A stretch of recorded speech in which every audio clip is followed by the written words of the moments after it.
have one more speaker from our side for you to make a little joke. One more Joe, the man who makes it possible so you can hear us. Thank you, Jackie. Yeah, my name is Joe. And contrary to popular opinion, I'm not a bored retiree. I work. I want to hear how many of you out there work for your living right now?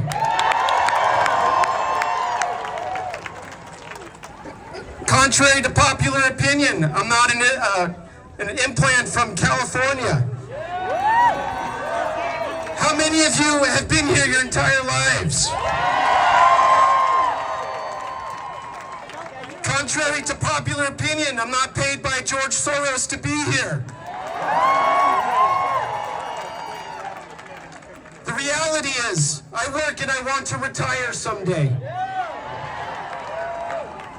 And because I don't know if I can, that's why I'm here, to make sure that we can someday have that right. And I'm not from California. There's a gravestone in Grandview, Idaho, with my name on it from the 1800s that tells the story of my roots here. And I'm not paid to be here. I'm paid to be here. I provide support. I provide expertise. I provide my time, just like all of you. Because I'm invested. Now everyone keeps asking me, why do we do these protests if the politicians don't listen to us, if they just ignore us? Vote them out, that's right. And yes, the primary function of these protests is to provide redress to government, to personally voice our complaints. However, this is only the first step. If government refuses to hear the people, then we must learn to take the next step. We as people must learn to speak the language that they can hear. If they will not hear us today, then they must hear us at the ballot box.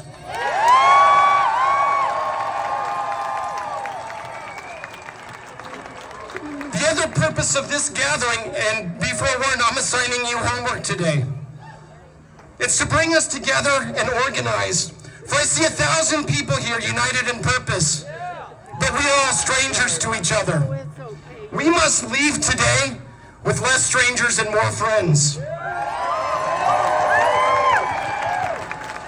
So your first homework assignment today is to find 5 people you do not know, get their contact information, get their phone number, talk to them, continue this conversation past today. I have a QR code on my phone. Anyone can scan. They can just come up to me and scan it. They have everything they need to know about me. If you want to learn how to do this, come find me and I will show you. We must learn how to make this communication between all of us easier. Oh, you want your whole thing. Your next assignment is this. Make an activist resume. Share it with your new friends and bring it to the next rally. Part of my QR code is a list of skills that I possess that I can provide for change. Every one of you has spent your entire life building expertise in your professional and your personal lives that our democracy needs for you to translate into the public square. I see teachers, veterans, nurses, civil servants, accountants, stay-at-home moms, working people across the entire spectrum. You have spent your whole lives using these skills to make other people rich. Now I implore you to use these skills to save our country.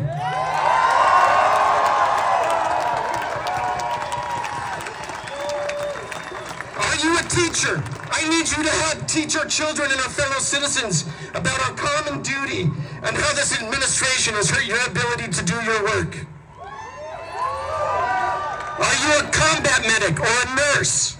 I need you here with your tools to help us in our time of need and to train others in your skill set. Okay. If you're an artist, I need you to do art. And if you are a baker or a chef, I need you to make food because we have hungry work ahead of us. I need all of you to rebuild our communities broken by social media, news media, COVID, and big business. To be here today To be here today is not to be heard, but to be validated. The bigger that we become, the more that we attract, the more resources that we can get to enact change. To all of your friends and family that have become apathetic, we must learn to speak the language that they can hear. Help them understand that they all have a role that they can play to make real meaningful change. To our legislators, learn to speak the language that they can hear. If they refuse to hear us today, make sure that they hear us tomorrow.